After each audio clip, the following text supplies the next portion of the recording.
would you recommend this course or refer this course to other people that you know? And if yes, why? So I have already doing that.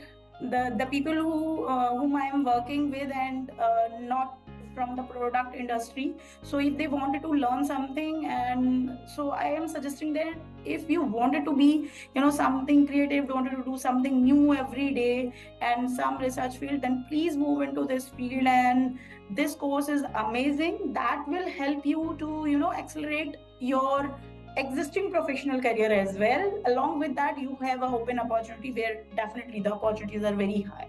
Yeah. Fantastic, fantastic. Superb. Anything else you would like to add, Kritika, with regard to your experience, with regard to the learning material, with regard to the mentors, anything at all? So I feel like, still feel like that I can learn lots of things, and the more sessions we had, it's good to have. Fantastic. Superb, superb. Thank you so much, Kritika, for this. Really appreciate your time and your honest responses and feedback.